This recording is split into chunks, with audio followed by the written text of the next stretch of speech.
ईमानदारी साहब की ताकत कहां चली गई जब इसी मुल्क के बॉर्डर से लगता हुआ एक मुल्क है चीन, उसने कहा दाढ़ी आधी पजामा नीचे, अजान बंद, मस्जिद खत्म, रोजा आधा और मोहम्मद का नाम रखा तो ऊपर। कितने मक्कार मुसलमान हैं, ये जोकर नहीं जाता कभी। ये कहे हिंदुस्तान में खड़े होकर के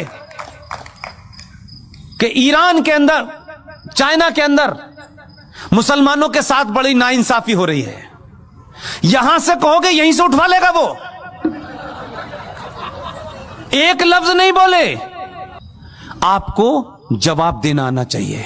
ये जो ताकतें हैं जिन्होंने इस देश में हिंदू मुस्लिम भाईचारे की आड़ में इस देश को मुसलमानों ने खोखला कर दिया। केरला बन गया, कोई मुसलमान नहीं बोला।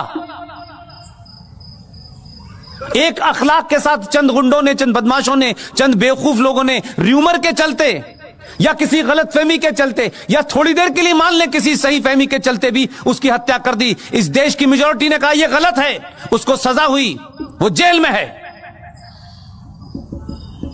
बेईमान मुसलमानों, मक्कार, कितने बौने और कितने छोटे हो तुमने क्या किया? 5.5 लाख कश्मीरी हिंदू पंडितों को, जहां मुसलमानों का राज था, आपने उनकी पूजा पद्धति के कारण मस्जिदों और कुरान का सहारा लिया। 5.5 लाख कश्मीरी हिंदू पंडितों को अपनी ही धरती से मार के भगा दिया।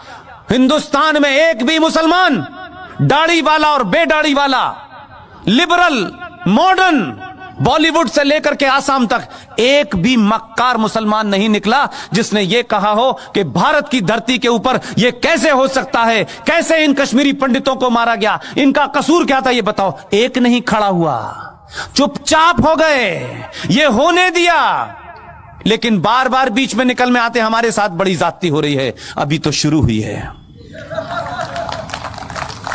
इसलिए मैं बार बार कहता हूं, आप अपने फंडों को क्लियर रखें, किसी गफलत के शिकार ना हो।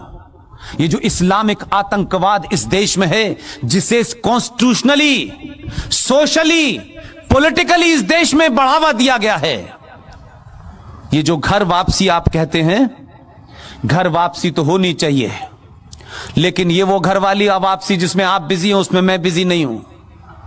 ये घर वापसी 1947 से होना शुरू हो गई है। अभी 35 पे 370 गया है, मंदिर वापस आया है। अभी काशी भी लेना है, मथुरा भी लेना है। इसके बाद में यूनिफॉर्म सिविल कोड भी आना है। इसके बाद में एंटी कन्वर्जन भी आना है कि जिनकी किताब ये कहती है कन्वर्ट करो, उनका दिल भर जाए। इस बार इतना कन्वर्ट करेंगे, चिंता मत कीजिएगा। इसलिए आने वाले दिनों में बहुत सारे बिल तैयार हैं। इसलिए मैंने आपसे कहा, चुनाव के हार जीत से कोई फर्क नहीं पड़ता है। चुनाव हार जाएं, लेकिन राष्ट्र नहीं हारना चाहिए। आप सब लोगों ने मेरी बातचीत सुनी और आखिर में सिर्फ इतना ही कहता हूं, सनातन के परिवार का हाथ पकड़ लीजिए, दुनिया में किसी के पैर छूने की हिम्मत जरूरत नहीं पड़ेगी। बहुत बहुत शुक्रिया, thank you very much. Download मौज।